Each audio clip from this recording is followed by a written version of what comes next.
Bonjour à toutes et à tous et bienvenue sur le podcast Fly with Mel, un podcast normalement consacré au voyage et au développement personnel. Il n'y a plus de voyage.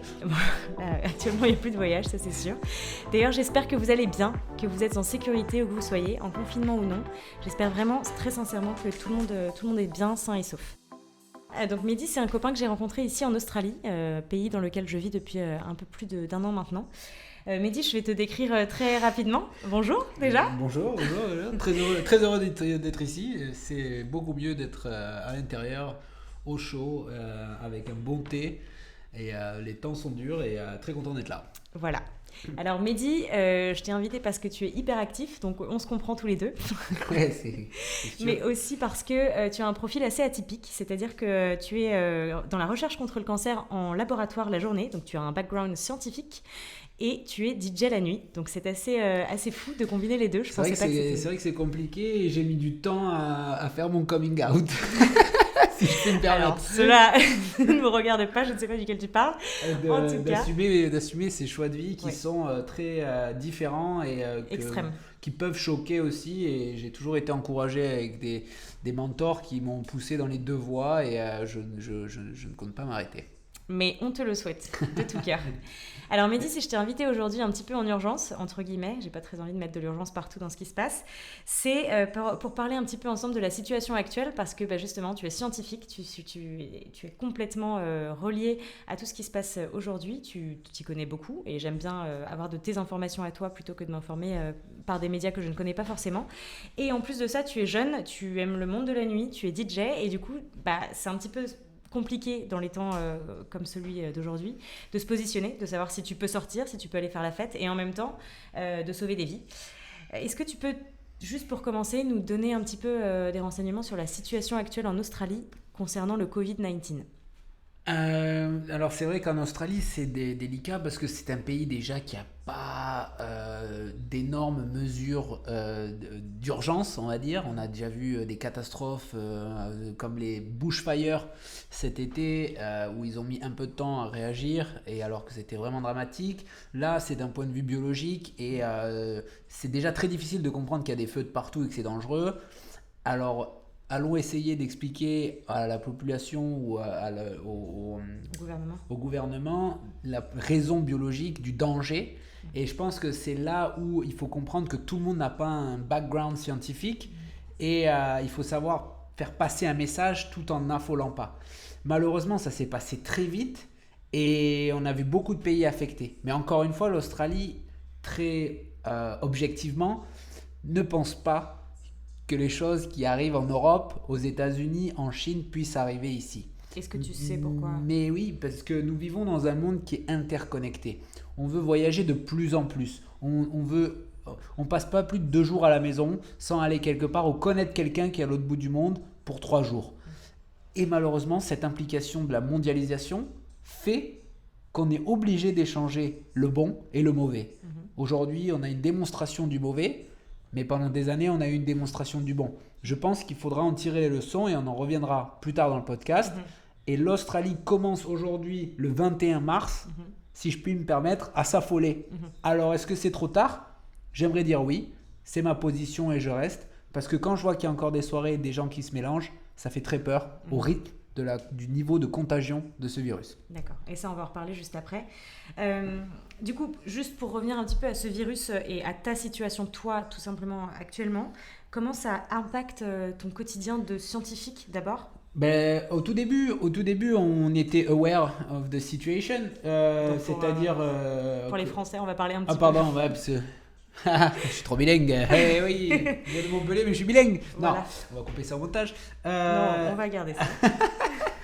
Non, ce que je veux dire, c'est que nous, on était, du coup, tu vas m'aider, conscients. Voilà, on était conscients qu'il y avait quelque chose qui se passait, mais encore une fois, on a pensé que ça allait être très confiné, que ça allait rester chinois. Et c'est quand on a vu certains cas se développer en Italie, et puis après on a commencé à s'intéresser, quand il y a des virologues qui sont venus et des épidémiologistes qui sont venus faire des conférences dessus, donc c'était à l'époque où on pouvait encore travailler, quand je dis l'époque c'était il y a 2 semaines, parce que les choses sont allées très vite, on a commencé à se dire peut-être que ça vaudrait le coup de le regarder.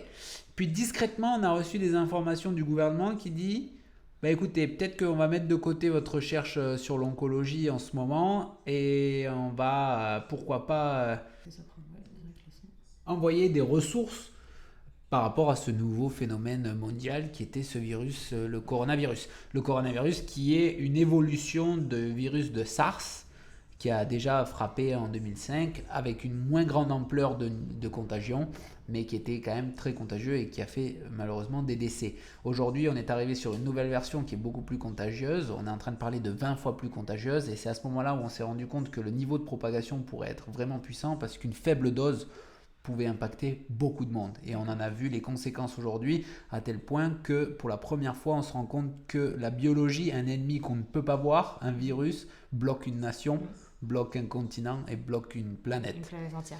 Et toi, dans ton quotidien, du coup, dans ton travail, qui normalement est dédié à la recherche contre le cancer, tout a switché? Comment ça se passe? Tout a switché, mon boss a pris des initiatives et il s'est dit peut-être qu'on pourrait contribuer à faire un diagnostic. Un diagnostic qui pourrait être beaucoup plus rapide qu'une prise de sang à attendre 3 jours. Donc pour diagnostiquer si tu as le virus. Je pourrais rentrer dans les détails biologiques, mais c'est pas très intéressant. En gros, c'était pour faire un test à l'entrée des aéroports ou des venues pour pouvoir faire un test binaire, yes/no, pourquoi pas salivaire. Voilà. Après, je peux pas en dire plus. Il y a beaucoup de choses qui sont protégées scientifiquement, mais tout a shifté. Et puis la motivation d'avoir fait des études ou d'être chercheur aujourd'hui, c'est enfin une reconnaissance de savoir qu'on contribue à quelque chose. Et à chaque fois que vous allez chez le médecin et que vous avez une drogue, ou une drogue, en français, un médicament, c'est plutôt un remerciement pour toute la recherche qui a été faite en amont qu'on ne voit pas, parce qu'aujourd'hui la science est représentée par le médecin, mais derrière le médecin il y a toute une équipe pour pouvoir trouver des médicaments au quotidien, des principes actifs et pouvoir mettre sur le marché des choses qui aident à augmenter la durée de vie, comme on l'a vu sur les 100 dernières années. Et je pense qu'avec tout ce qui se passe en ce moment, la science est beaucoup plus mise en avant et il y a beaucoup de choses qui sont expliquées un petit peu plus aux enfants, comme aux plus jeunes qu'aux plus grands. Et je trouve ça beau, justement. Moi-même, qui d'habitude n'est pas du tout scientifique et qui ne s'intéresse pas forcément à la science, aujourd'hui, grâce à toi notamment, à qui je peux poser des questions tous les jours, je m'y intéresse beaucoup plus et je me rends compte qu'on peut avoir des réponses à nos questions tellement plus simples, tellement plus faciles et surtout qui nous paraissent tellement plus vraies plutôt que de lire par exemple tout ce qu'on voit dans les médias, les journaux, etc. Donc c'est pas du tout pour dénigrer le travail des journalistes, j'ai beaucoup d'amis journalistes en France, mais c'est simplement que parfois c'est bien de se... Faut pas se mettre des gens à dos. On va pas se mettre des gens à dos, surtout pas tout de suite. Mais c'est plus que voilà, tout ce qui est attrait au domaine de la science, je pense que du coup il faut plus s'intéresser aux études qui sont faites, aux médecins et à la science, juste tout simplement à la science, plutôt que aux journalistes et aux médias qui n'y connaissent pas forcément autant que des gens comme toi. Après, chacun son corps de métier et c'est vrai que l'accès à l'information, elle est primordiale. Nous, on en a beaucoup, forcément. Et après, comment elle va être divulguée, ça, c'est un autre travail. Et ça peut être déformé, ça peut être amplifié, ça peut causer des dramas, des causes, des répercussions sur l'économie, sur l'achat d'un produit ou non. C'est ce qu'on peut voir notamment avec le phénomène de panique, notamment de papier toilette. Exactement. C'est quelque chose, personne ne pouvait, d'un point de vue scientifique, ça n'a aucun sens de paniquer sur du papier toilette en Australie, qui d'ailleurs, on peut être très fier, qui s'est propagé aux États-Unis, qui s'est propagé en Europe. Ça s'est propagé partout, tout simplement parce que c'était du bouche à oreille médiatique en fait. C'était du bouche à oreille médiatique, c'est parti d'un gars en Australie qui a pris une photo, il y avait plus de papier toilette et puis ça s'est dérivé sur un post et la magie des réseaux sociaux fait que aujourd'hui on n'en a toujours pas, alors que c'est pas très dramatique comparé au virus lui-même sur lequel on ne se concentre pas sur lequel pendant 2 semaines on ne s'est pas trop concentré pour le coup. Pour l'instant. Donc pour revenir au fait que ça a changé beaucoup de choses dans ta vie, ce virus, donc on disait que ton boss a demandé à toutes tes équipes de pour l'instant se focaliser là-dessus. Et par rapport à ta vie, du coup, ta seconde vie, ta vie de DJ, pour expliquer un petit peu à tout le monde, toi tu fais tes propres tracks, donc tu produis beaucoup sous le label Sharon Records. Et puis tu mixes beaucoup dans des soirées, donc notamment dans des hôtels, mais aussi dans des soirées privées, etc. Comment ça a impacté ta vie, ce virus ? Ça a été radical dans le sens où quand un gouvernement prend des mesures, et je les en remercie, que ça soit en France, en Italie, en Espagne, encore je mentionne les pays vraiment sur lesquels j'ai énormément de contacts liés à la musique et qui ont énormément souffert. Forcément notre vie elle est impactée parce qu'on est dans le divertissement et le divertissement n'est pas une priorité. Mais si on regarde comment la société a évolué sur les 20 dernières années, on n'était que sur du divertissement. C'est-à-dire que quand l'arrivée des réseaux sociaux a fait une promotion de cette vie de luxe où on est tout le temps en vacances, donc les gens cherchaient encore plus que d'habitude à se retrouver. Et avec peut-être un job qui est difficile du lundi au vendredi, c'était l'explosion de on part en week-end, on est à 3000 dans un festival, sauf qu'aujourd'hui on a un rappel à l'ordre de la planète avec ce virus. On reviendra après sur ce que j'en pense par rapport à la réaction qu'on devrait avoir, mais forcément, la réaction, c'est de ne pas être ensemble et pas de se regrouper. Et pour la première fois en tant que l'espèce humaine, on est confronté à une chose qu'on n'avait jamais vue, c'est-à-dire se séparer des autres, alors qu'on s'est toujours construit avec les autres. Exactement. Donc, les DJ ont été les premiers, les producteurs, les bartenders, tout le monde de la nuit, tout le monde des festivals, tout a été terminé du jour au lendemain. Et ça a été un gros choc. Personne n'a vraiment compris pourquoi. Alors ça fait beaucoup de sens pour la protection de l'espèce humaine, parce que là je parle même plus de nation, je parle d'espèce humaine. C'est en tant que Homo sapiens. Ouais, tu parles de DJ dans le monde. Dans le monde, je parle de l'industrie de la musique et du divertissement, parce que le cinéma est affecté, il y a plus on n'est plus autorisé. Il faut penser à toutes ces personnes qui sont impliquées dans cette industrie. Aujourd'hui peut-être que la science va redorer son image et pouvoir avoir le trust du public, mais l'industrie de la musique elle est affectée. La magie de l'industrie de la musique et pourquoi ça va être encore dingue quand ça va être terminé, c'est la créativité. C'est-à-dire qu'aujourd'hui, on a forcé beaucoup d'artistes à être chez eux, à se reconcentrer sur leur art. Au lieu d'être devant 3000 personnes et de dire sur Instagram « je suis une star », c'est si tu es une star, reste à la maison, sors-nous un album. Et je pense qu'on va arriver aussi dans une évolution musicale qui va apporter beaucoup de choses et beaucoup de diversité. D'accord. Bon, l'après, on en parlera juste après dans le podcast. Après, on en parlera après. Exactement. Si on en parlera, ça peut être un peu compliqué, Jean-Michel. Là, tout à fait. Mais du coup, tu as annulé des soirées, tu as annulé des setups, tu as annulé des mix. Ça te fait mal ? Ça m'a fait mal. Et alors, cette double vie me permet aujourd'hui d'être un petit peu plus serein que mes collègues, c'est-à-dire que je peux malheureusement avoir un salaire toujours, mais oui, une énorme perte financière, une perte de crédibilité, parce que voilà, moi j'ai décidé de le tenter à l'autre bout du monde, donc je suis venu à Sydney, je connaissais personne.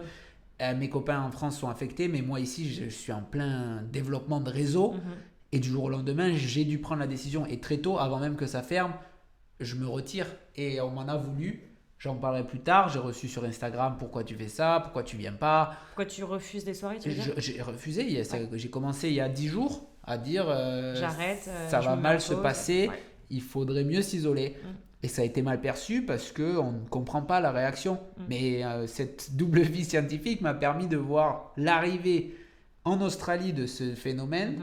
Et de toi te positionner là-dessus. Et de toi me positionner. Et pour ma conscience, d'influencer les gens à en faire de même. L'isolation va être annoncée gouvernementalement, mais peut-être trop tard. Prenez conscience des choses, lisez, posez des questions et faites tout pour vous, mais aussi pour les autres. Exactement. Parce qu'on peut être malade, certes, mais on n'en meurt pas, tout ça, j'en ai entendu des vertes et des pas mûres, mais on peut le propager. Exactement. Donc, prendre des mesures, c'est aussi prendre des responsabilités. Et ça m'a fait très mal parce que j'aime beaucoup les gens, j'aime la musique.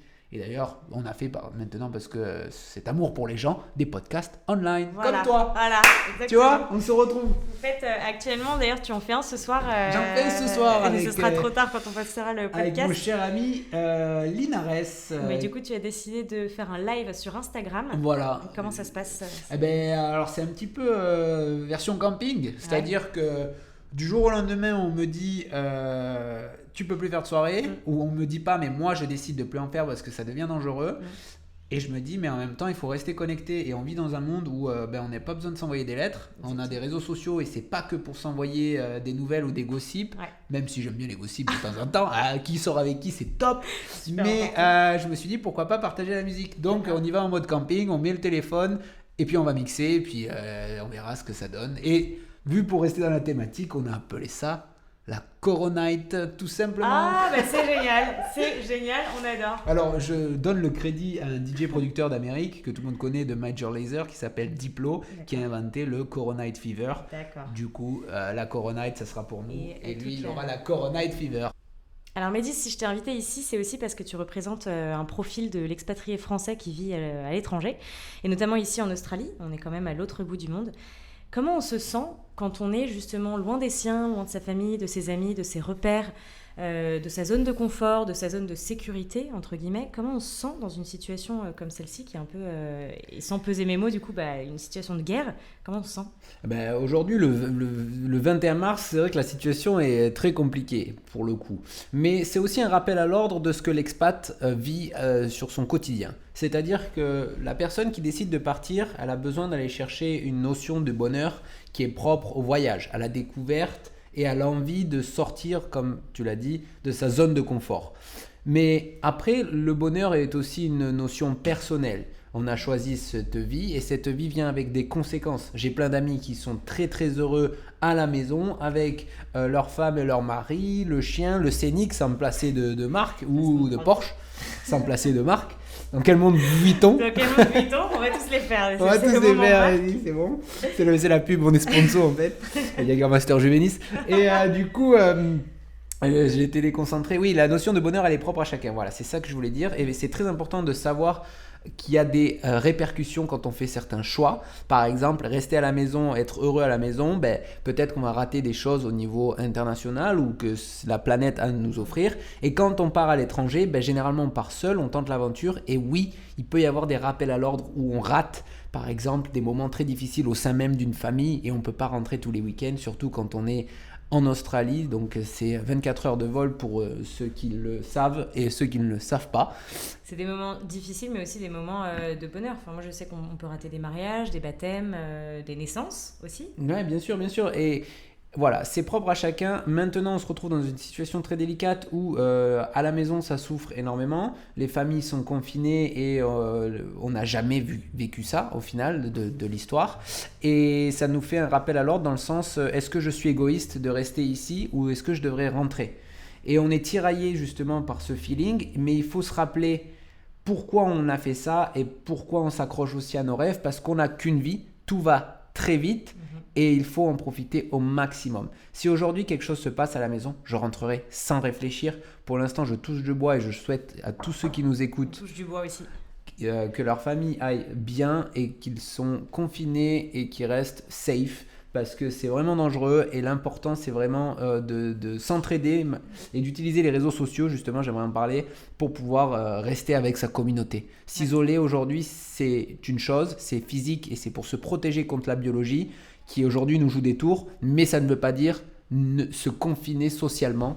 Et aujourd'hui, on a des applications comme Instagram où ce n'est pas que pour montrer des belles voitures ou des filles en maillot de bain, c'est aussi pour tchatcher. Et d'ailleurs, je vais faire un post en pyjama parce qu'il faut partager tout. Exactement. Et d'ailleurs, je veux revenir très rapidement sur ce que tu dis sur les réseaux sociaux. Ah non, mais attends, c'est ton podcast ou c'est le mien quoi? Donc bienvenue, vous êtes sur Mehdi Podcast, La vie est belle, coronavirus 2.0. Mehdi, fly with Mehdi. Aujourd'hui, j'ai Fly with Mehdi et aujourd'hui, j'ai Mélanie.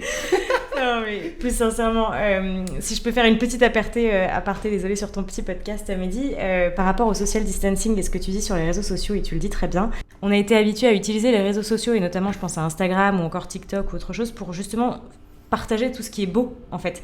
Partager tout ce qui est bien, tout ce qui est positif, tout ce qui est... Voilà. Et aujourd'hui, on est dans un état actuel de la planète et de la santé mentale des gens qui est totalement différent. C'est-à-dire qu'on ne peut pas partager quelque chose de beau quand ça ne va pas. On ne peut pas partager mon mood of the day, donc l'humeur du jour qui pète la forme quand ça ne va pas. Et il ne faut vraiment pas avoir peur de le dire, en fait. Je pense que c'est important aujourd'hui de s'entraider justement sur la plateforme digitale qui est la seule plateforme où on peut tous s'entraider et tous se serrer les coudes. Moi, je vois tous les jours des humoristes qui font des blagues par rapport à ce qui se passe, je vois des gens qui font des trucs musicaux ou autre chose, et ça fait du bien, ça donne le smile, ça donne la pêche, et ça nous fait nous dire qu'on est tous sur le même bateau finalement, et que on peut tous rire ensemble, parce que le rire, je pense que c'est une très grande force. Oui, le rire, la musique, le divertissement, mais il faut savoir aussi accepter qu'il y a des moments où on est un peu moins bien, ouais. Mais la magie de tout ça, c'est qu'on n'est pas seul. Voilà. On n'est pas seul à être pas bien, et on a beau avoir une vie à l'autre bout du monde, on est au soleil, il nous arrive d'avoir des crises d'angoisse ou de l'anxiété, et c'est vrai qu'on a du mal à dire si je le mets sur Instagram, est-ce que je vais perdre des followers? c'est une question qui nous taraude parce que quelle image on veut générer de nous?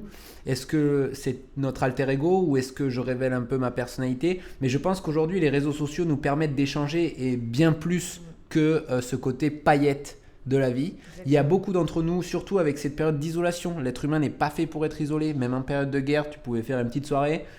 Là, il n'y a plus rien. On est confiné à l'isolement. On se retrouve face à nous-mêmes et face à nos démons. Moi, j'ai encore des amis qui m'ont appelé, qui me disent « Je fais des crises d'angoisse, je ne sais pas comment je vais pouvoir le gérer. » Et il faut apprendre à gérer le jour comme il est, à respirer. À extérioriser, il ne faut pas avoir peur d'être extérioriser, faut appeler et dire « Je ne vais pas bien, est-ce qu'on peut m'écouter ?» Il y aura toujours quelqu'un pour vous écouter. Sinon, il faut changer de copain. Mais c'est vrai. Et puis, c'est pas que pour les followers. Bon, là, toi, tu parles surtout pour quelqu'un parce que je suis une star sur Instagram. Je rigole. J'ai acheté les followers. Un tout à chacun. C'est la révélation. Non, mais pour un tout à chacun, je dirais une personne lambda qui veut juste un peu d'aide, elle peut aussi utiliser les réseaux sociaux pour lever sa main et dire voilà, ça va pas, et partager son mal-être peut-être, et puis peut-être avoir des gens autour de soi qui vont juste supporter ça. Et moi, je le vois aujourd'hui sur les réseaux sociaux, je trouve ça très beau et je trouve ça très bien qu'on puisse se le dire. Je dis pas non plus qu'il faut qu'on commence à tous pleurer ensemble et qu'on se tire tous vers le bas. Ça peut faire du bien. Ça peut faire du aussi, bien. D'ailleurs, mardi 15h, sur Instagram, je fais un live Titanic. Voilà. Et on coule tous ensemble. Non, mais voilà, c'est la santé mentale, je pense qu'elle va en prendre un coup. Non, il faut le dire. Il faut appeler un chat un chat parce que. Et pour tout le monde. Et voilà, pour tout le monde. Les personnes qui ont l'air très fortes comme les plus faibles, je pense que ça va vraiment faire mal à tout le monde. Là, on n'est plus dans de l'image, on est dans le humankind, dans l'espèce humaine en tant que Homo sapiens, et on est face à un challenge qui est de taille. Donc, générer une image qui n'est pas la nôtre, ça ne sert à rien dans le sens où on n'a plus rien à vendre. Exactement. Et puis ça nous fait souffrir nous-mêmes parce qu'on ment, et puis ça fait souffrir les autres parce qu'ils ont l'impression que eux, ils sont très mal par rapport à des gens qu'ils voient sur les réseaux et qui ont l'air d'aller très bien.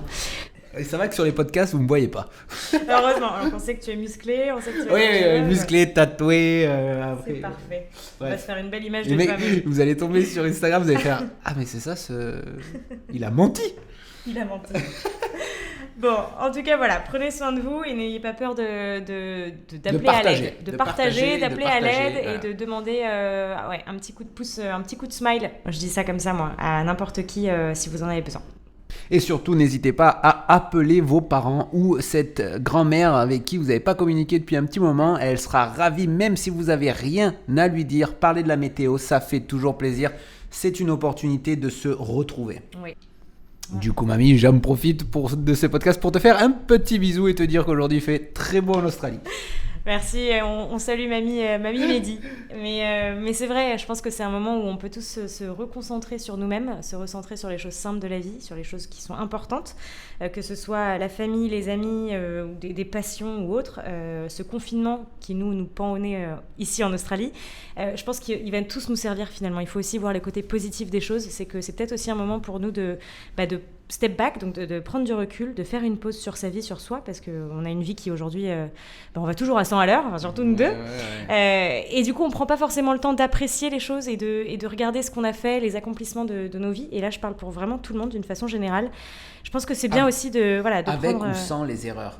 Avec ou sans les erreurs. Les erreurs sont aussi des leçons. Je pense qu'il faut dire et il faut l'assumer qu'il n'y a pas vraiment d'échec. Ouais. C'est un apprentissage et tout ce que vous avez fait aujourd'hui, n'importe quel âge vous avez, c'est ce qui vous a permis de vous construire. La personne, l'homme et la femme que vous êtes à l'instant T, le 21 mars 2020, vous n'êtes pas mort, vous êtes, je vous le souhaite, pas affecté par le virus et vous avez fait les bons choix pour être la personne que vous voulez. Exactement. Vous êtes en vie et ça, je pense que vous pouvez le célébrer vous-même, même en étant seul en colocation ou avec votre famille actuellement en confinement. Célébrez-le, vraiment. C'est important. C'est un peu bizarre de dire ça, mais célébrez le fait que vous soyez en vie, célébrez le fait que vous vous levez et que vous voyez un nouveau jour parce que c'est des temps un peu difficiles qui sont en train de se produire actuellement. Et c'est vraiment bon parfois de se dire, attends, je vais juste... me dire je suis trop content et je suis trop fière de tout ce que j'ai fait et d'où j'en suis aujourd'hui parce que comme tu le dis Mehdi, ça m'a mené là où je suis là et là où je suis aujourd'hui et c'est important. Bon, sur une note un peu plus sérieuse maintenant, on va parler de développement personnel, de mamie et de pyjama. Le résumé, quoi. C'était un podcast dédié à la culture. Voilà, je vais remettre justement ta casquette de scientifique, j'enlève la casquette de DJ et j'aimerais juste que tu nous donnes un petit peu des conseils basiques et généraux, notamment pour les jeunes qui, ici ou en Australie, où on n'est pas encore confinés, veulent encore sortir faire la fête. Quels sont les conseils que tu peux donner ? Le conseil pour sortir, ça serait de ne pas sortir, tout simplement. Jean Blaguin, humoriste, bien sûr.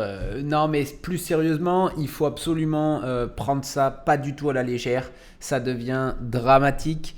Il y a un taux de contagion qui est très élevé. Et si vous ne voulez pas être égoïste, isolez-vous. Parce que ce n'est pas forcément vous qui allez être malade ou y passer. Vous êtes peut-être asymptomatique, mais vous allez pouvoir le propager. Que ça soit votre ami de soirée, que ça soit votre voisine, peut-être que vous n'y allez pas y rester, mais peut-être que la propagation va toucher quelqu'un de votre entourage qui justement va pas pouvoir le gérer comme vous. Le système immunitaire est propre à chacun et les réponses biologiques, physiologiques sont différentes et ça, il faut le prendre en compte. Je sais que tout le monde n'a pas de background scientifique, mais voilà, c'est pour ça qu'aujourd'hui, l'information et l'accès à l'information, c'est important. Il faut savoir respecter, se laver les mains, limiter les contacts, parce que c'est qu'en s'isolant, malheureusement, qu'on pourra réduire et qu'on va pouvoir permettre aussi au système de santé de pouvoir gérer les cas. Parce qu'il y a un autre problème ici, c'est que le système, il a ses limites. Si aujourd'hui, 400 patients arrivent et qu'il y a 20 assistances respiratoires qui peuvent mettre en place, je vous laisse faire le calcul. 400 moins 20, hop, je vous laisse quelques minutes, 380. Donc voilà, ça fait 380 personnes qui ne peuvent pas être sauvées. Et vous faites le calcul avec les nombres ou des produits en croix et vous vous rendez compte que si on étale la maladie sur le temps et qu'il y a 25 personnes qui arrivent chaque jour, c'est beaucoup mieux, même si on doit rester à la maison 2 mois. C'est avant tout une façon de penser à l'international, c'est une question d'échelle. Il faut s'imaginer que nous sommes sur la planète en coloc, et il faut s'aider parce qu'on ne peut pas tout gérer. Exactement, c'est comme quand on vit, comme tu dis, en colocation ou en famille ou à la maison. On ne prend pas soin que de notre chambre, enfin normalement. Il y a toujours des branleurs. Moi je prends soin de tout sauf de la chambre. Voilà, c'est déjà bien. Mais c'est vrai que on fait attention un peu à tout. On fait attention à la cuisine, la salle de bain, les parties communes. C'est un peu pareil pour la planète, c'est-à-dire qu'on vit en communauté sur cette planète Terre. Donc on doit en prendre soin tous ensemble. Et s'il faut prendre soin tous ensemble de la planète Terre, il faut aussi prendre soin tous ensemble des uns des autres et donc de l'humanité. Voilà, et du coup on en revient, et sans transition football, on a atteint la limite du capitalisme. C'est-à-dire qu'on veut pousser toujours les limites du succès qui aujourd'hui est défini par une récompense financière et au détriment de son voisin, au détriment de sa communauté, et on grandit dans un état d'esprit de conquête, mais de conquête au détriment de l'espèce humaine. Quand on me dit oui, mais en Australie, on aime bien creuser des trous dans les mines parce que ça rapporte beaucoup d'argent, on les vend aux Chinois. Très bien, ma réponse c'est et si ton mineur est malade à cause du virus, elles sont où tes ressources ? Je pense qu'il faut mettre avant le gain financier, le gain de l'espèce humaine et se protéger. Parce qu'aujourd'hui, on a abusé de notre système, de notre écosystème, et le lien entre environnement friendly et le sustainable living, comme ils disent en Amérique. Le sustainable living, qui est le mindset de réfléchir par rapport à son environnement, va être établi car nous avons utilisé les ressources de manière anarchique.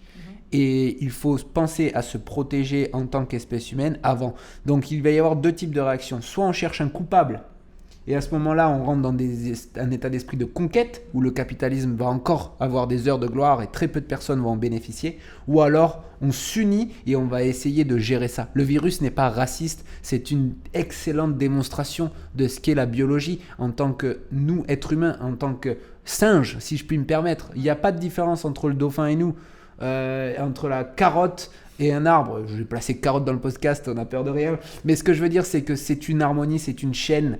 Et tout ça, on doit vivre ensemble. On s'est cru au-dessus et je pense que c'est un rappel à l'ordre. Et la réaction qu'on puisse avoir, c'est de réagir en tant qu'espèce humaine, tous ensemble, et de mettre de côté tout ce qui n'a pas été nécessaire. Parce que là, c'est une question de survie de l'espèce. Et j'aime beaucoup la façon dont tu le dis. C'est vrai que le virus n'est pas raciste. Il peut toucher tout le monde et toute ethnie confondue. Bon, sur une note un peu plus optimiste et pour terminer ce podcast, Mehdi, j'aimerais simplement qu'on parle de l'après-virus. Non. On a parlé beaucoup de toi déjà, mais non, j'aimerais qu'on parle de l'après, du futur, de la planète, du nouveau monde qui va naître après ça, parce qu'on a déjà des preuves que la nature reprend ses droits. Par exemple, en Chine, on a pu voir grâce aux images de la NASA que les conséquences du coronavirus ont permis une chute spectaculaire de la pollution atmosphérique parce que du coup, tous les gens étaient confinés chez eux. Donc c'est un premier pas vers un après. Toi, qu'est-ce que tu en penses ? Tu le vois où, le monde de demain ? Le monde de demain, je le vois absolument fantastique dans le sens où il va y avoir une harmonisation et une homogénéisation dans la façon de penser. Et une pensée qui va être orientée dans 2 points qui me tiennent à cœur. D'un point de vue scientifique, les gens vont être beaucoup plus au courant que quand on va chez le docteur, tous les médicaments qui sont donnés, ça vient de quelque part. Ça vient de gens qui travaillent. Je connais beaucoup de chercheurs, même si c'était pas super fashion de dire je suis chercheur en France. Aujourd'hui, c'est une nouvelle image qui s'offre à eux. Et d'ailleurs, je tiens à applaudir et à remercier tous les professionnels de santé, que ce soit mes amis docteurs, mes amis... j'ai beaucoup d'amis, mais bon, je rigole. Dans tous les professionnels de la santé et aussi les chercheurs, parce qu'il y en a beaucoup dans les labos dont on n'entend pas beaucoup parler, qui publient des papiers, qui font des drug screening et des clinical trials.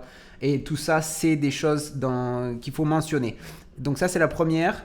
Et la seconde, c'est les gens vont être conscients qu'il y a certaines choses dont on n'a pas besoin, que réussir, c'est pas au détriment de quelque chose. On peut réussir tous ensemble et l'environnement en fait partie. Je pense l'environnement va être traité d'une manière beaucoup plus sérieuse parce qu'on voit très bien que cette réaction sur le climate change s'est arrivée dans les années 90, fin 80, mais ça a mis 30 ans. Et aujourd'hui, le virus nous donne l'opportunité de faire un reset, de dire ok, on en a parlé, aujourd'hui comment on peut passer à l'action, parce que c'est plus une question de se réunir entre 8 gros pays mondiaux et de signer un accord qui au final personne ne respecte au détriment du capitalisme. Avec tout le respect que j'ai, je souhaite à tout le monde d'être riche, attention, je ne veux pas jouer la carte, que vous réussissiez, que vous ayez des Porsche, ça m'est égal parce que je veux votre bonheur.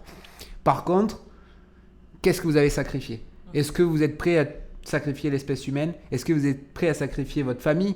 Les bonheurs simples, se promener dans un parc, respirer l'air frais, aller à la montagne, et parler à ses parents ou à ses enfants, échanger. Et je pense que le monde va réfléchir pas sur le fake, mais recentrer sur les besoins fondamentaux. Et j'ai vraiment hâte d'y être. Parce que ça va être totalement génial, quoi. Il y aura les queues dans les restaurants, les gens seront contents d'aller au foot, d'aller au travail. Et il va y avoir une nouvelle façon de penser aussi, parce que pendant 4 mois, tu dis aux gens de ne pas aller travailler. Il y a beaucoup de gens qui vont se rendre compte qu'ils peuvent travailler de la maison. Pourquoi aller dans cette ère post-industrielle après la Seconde Guerre mondiale où il fallait faire 9h, 5h à l'usine, qui aujourd'hui, on a remplacé le 9h, 5h à l'usine par le 9h, 5h devant l'ordinateur à envoyer des emails. Et je pense que la société va avoir un reset et on va repenser de manière différente, sauf le système de santé et la science qui va être toujours orientée sur le human health, mais le business va être différent, les façons de penser, et il y a toute une génération d'enfants qui vivent ça, qui le voient, qui vont le prendre dans leur soul et qui vont aider justement à construire ce lendemain qui va être bright, sunny, et qui va être magnifique parce qu'on va être tous ensemble. Oui, je pense qu'on va se recentrer sur l'essentiel et peut-être que la première chose qui va faire plaisir à tout le monde, c'est de pouvoir sortir, dire bonjour à tout le monde. Et je pense qu'on va aussi se rendre compte qu'on a besoin des autres. On a besoin et se tenir dans les bras, s'échanger, rigoler. Et aujourd'hui, les réseaux sociaux vont nous aider à faire face à ce challenge. Mais le contact humain, ça sera jamais remplacé par les réseaux sociaux. Bien sûr. Bon, merci beaucoup Mehdi en tout cas pour ton temps. Merci d'avoir apporté ta casquette scientifique de façon un peu plus cool pour que tout le monde comprenne un petit peu mieux tout ça. C'est pas pour dire que les gens ne peuvent pas comprendre la science, c'est simplement que ça peut peut-être amener un peu plus de curiosité à tout. Ouais, ça permet de le voir différemment et puis de se rendre compte que il y a des mesures très simples qu'on peut faire au quotidien et ça va aider tout le monde. Ok, merci en tout cas. Est-ce qu'on peut te retrouver sur ton compte Instagram ? Je veux bien que tu le donnes. Ah oui, alors @Dr Mendes DJ, donc DrMendezDJ. J, tout simplement, avec la casquette de musique et de DJ, de producteur, avec une photo rose. Mais vous allez retrouver un petit peu de science parce que maintenant ça devient fashion. J'aime bien le fait que tu précises que ce soit une photo rose, on dirait un J'adore. truc Tinder. J'ai acheté une petite veste dans les années 90, Voilà, un super. peu old school. Donc vous pouvez le retrouver sur Instagram. Si vous avez des questions, n'hésitez pas à les mettre en barre Je la vends d'informations. aussi, $39,99. Donc voilà, vous pouvez acheter la veste de Mehdi sur son compte Instagram. Et sinon, plus sérieusement, si vous avez des questions par rapport à ce podcast, par rapport au Covid-19 ou par rapport à la météo, voilà, si vous avez envie de nous poser des questions et nous dire Si que vous ça voulez des va... nouvelles de mamie. Voilà, ou des nouvelles de mamie, n'hésitez pas à les mettre en barre d'infos, je les ferai remonter à Mehdi. Et si on a beaucoup de questions, on pourra peut-être refaire un podcast. Et si on est en confinement d'ici là, on le fera par téléphone, voilà. Pas de souci. Écoutez, je vous souhaite de rester en contact avec tout le monde, de continuer à partager, à vous régaler et à rester super positif. S'il y a quoi que ce soit, n'hésitez pas à contacter quelqu'un, il y aura toujours une oreille et vous n'êtes pas les seuls à endurer ce moment.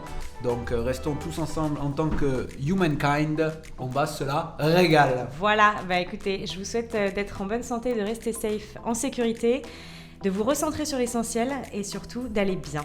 À très vite et à très bientôt sur le podcast.